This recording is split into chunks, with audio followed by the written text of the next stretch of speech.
আসসালামু আলাইকুম ওরহমতুল্লাহি ওবরাকাতুহ। প্রিয় দর্শক বন্ধুরা, এই হলো পৃথিবীর শ্রেষ্ঠতম ঘর, জগতের প্রথম ঘর, আল্লাহ তাআলার ঘর, দয়াময় মালিকের সবচেয়ে প্রিয় ঘর। আল্লাহ এই ঘরকে ভালোবেসে কত নামে নামকরণ করেছেন। কখনো আল কাবা, কখনো আল বাইতুল হারাম, কখনো বাইতুল্লাহ, কখনো আল বাইতুল আতিক, আবার কখনো আল কিবলা বলে নাম দিয়েছেন এই ঘরের। হ্যাঁ, এটাই বিশ্ব মুসলিমের কিবলা।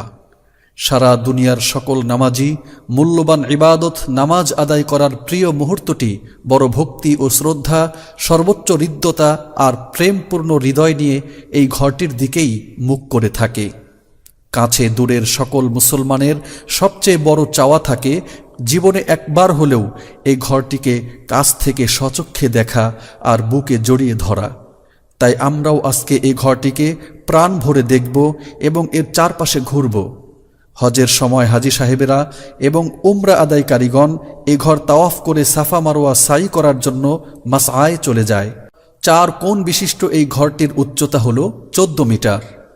4টি কোণের নাম হল আর রুকনুল শারকিয়্যু, আর রুকনুল ইরাকিয়্যু, আর রুকনুল শামিয়্যু, আর রুকনুল ইয়ামানিয়্যু।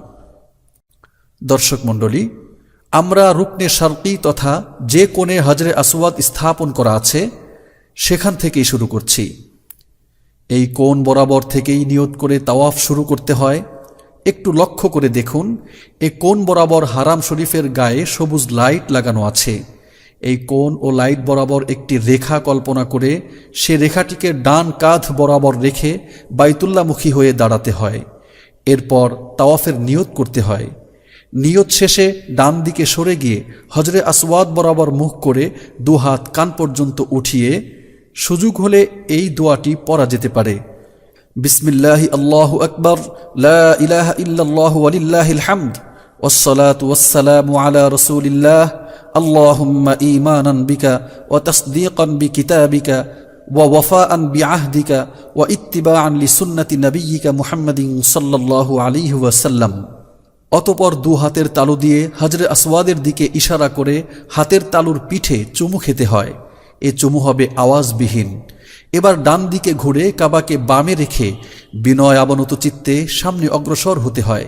মনে রাখতে হবে বুক যেন কাবার দিকে ঘুরে না যায়। এভাবেই তাওয়াফটা শুরু করতে হয়। তাওয়াফ শুরুর পরে কাবার যে দিক দিয়ে অতিক্রম করা হচ্ছে এদিকে রয়েছে আল্লাহ তাআলার বেশ কিছু নিদর্শন। শুরুতেই রয়েছে মুলতাজাম। লক্ষ্য করে দেখুন, হজরে আসওয়াদের কোণা থেকে নিয়ে কাবার দরজার মাঝের আনুমানিক 2 মিটার জায়গার নাম হল মুলতাজাম, দোয়া কবুলের এক বিশেষ জায়গা। এর পরেই রয়েছে কাবার দরজা। বিশ্বের এ শ্রেষ্ঠ ঘরের আরেকটি শ্রেষ্ঠ সম্পদ কাবার এ দরজা। এর চৌকাঠ ধরে জীবনের দুঃখ কষ্টগুলি একত্রিত করে বেদনার অশ্রু বন্যায় সকল আবিলতা ভাসিয়ে দেবার এটা একটা মুখ্যম জায়গা। প্রিয় নবীজি সাল্লাল্লাহু আলাইহি ওয়াসাল্লাম এবং তার ভুকানাগা মজলুম সাহাবীদের জন্য যখন দুনিয়া সংকুচিত হয়ে আসত, একে একে সব দরজা যখন বন্ধ হয়ে যেত, তখন তাদের জন্য মাওলার এ দরজাই ছিল গোপন চাওয়া পাওয়া আর ভরসার শেষ আশ্রয়স্থল। দর্শক মণ্ডলী, কাবার হজরে আসওয়াদের কোণ থেকে হাতিমের কোণ বা রুকনে ইরাকি পর্যন্ত কাবা 12.84 মিটার লম্বা। কাবার দরজা থেকে বরাবর পূর্ব দিকে ঠিক 21 মিটার দূরত্বে রয়েছে আরেকটি ঐতিহাসিক নিদর্শন, জমজম কূপ। কূপটি এখন ঢেকে রাখা হয়েছে। এই জায়গাটাই জমজম কূপ অবস্থিত। আরেকটি প্রকাশ্য নিদর্শন হল মাকামে ইব্রাহিম। সূরা আলে ইমরানের 97 নম্বর আয়াতে আল্লাহ তাআলার ঘোষণা, ফিহি আয়াতুম বাইয়িনাতুম মাকামু ইব্রাহিম। সেখানে রয়েছে প্রকাশ্য নিদর্শনাবলী। তার অন্যতম হল এই মাকামে ইব্রাহিম। বুখারী শরীফে বর্ণিত উমর রাদিয়াল্লাহু তাআলা আনহুর মন্তব্য, 3 বিষয়ে আল্লাহ তাআলা আমার মনের বাসনা পূর্ণ করেছেন। তার একটি হল, আমি রাসূল সাল্লাল্লাহু আলাইহি ওয়াসাল্লামের কাছে আরজি পেশ করেছিলাম যে, হায়, আপনি যদি মাকাম ইব্রাহিমকে নামাজের জায়গা বানিয়ে নিতেন তাহলে কতই না ভালো হতো। ইত্যবসরেই সূরা বাকারার 125 নম্বর আয়াত নাজিল হয়ে যায়, ওয়াত্তাখিযু মিন মাকামি ইব্রাহিমা মুসাল্লা, তোমরা মাকাম ইব্রাহিমের পাশে নামাজের জায়গা বানিয়ে নাও। এরপর থেকে তাওয়াফ শেষে মাকাম ইব্রাহিমের পেছনে তাওয়াফের 2 রাকাত নামাজ আদায় করার আমল চালু হয়েছে। বিশ্ব মুসলিমের মনের মণিকোঠায় আরও গভীরভাবে ঠাঁই করে নিয়েছে মাকাম ইব্রাহিম নামের এই নিদর্শনটি। এটাও দোয়া কবুল হওয়ার অন্যতম পুণ্যস্থান। তবে মাকাম ইব্রাহিম এভাবে স্পর্শ করা, জড়িয়ে ধরা কিংবা চুমু খাওয়ার কোনো বিধান নেই, বরং বিভিন্ন বর্ণনায় এসব কাজের জন্য নিষেধাজ্ঞা রয়েছে। সম্মানিত দর্শক মণ্ডলী, দেখতে পাচ্ছেন নামাজের প্রস্তুতি চলছে। সম্মানিত ইমামের জায়গাও সংরক্ষিত আছে।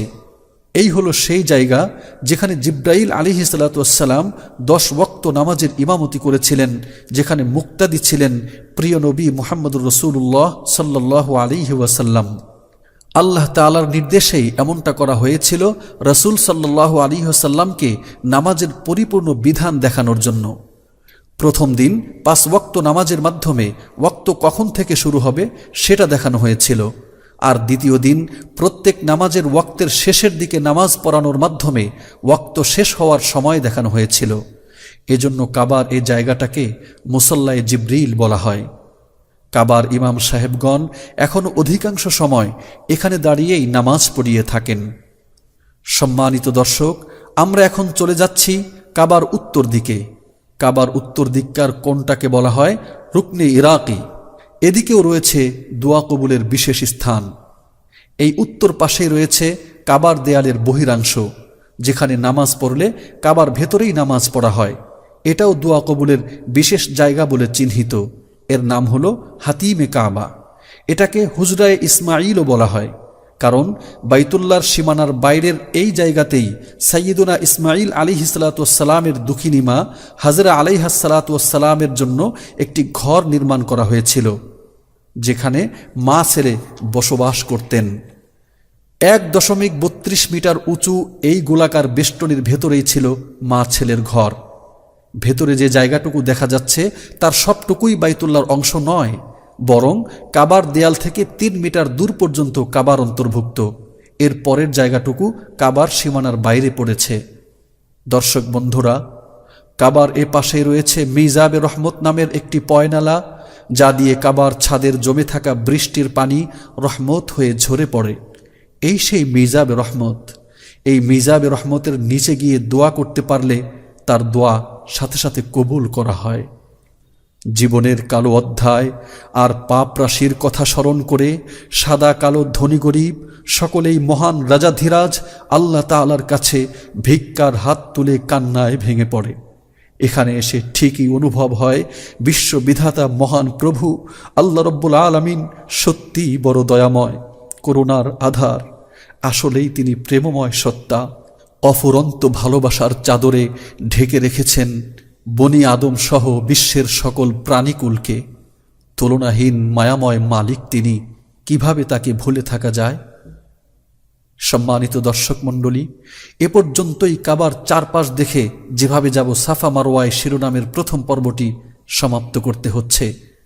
সুতরাং কাবাকে দেখা এবং আরও কিছু তথ্য জানার আগ্রহ হলে দেখে নিন কাবার চারপাশ দেখে যেভাবে যাব সাফা মারওয়ায় শিরোনামের দ্বিতীয় পর্বটি। দ্বিতীয় পর্বটি শুরু হবে রুকনে শামি থেকে।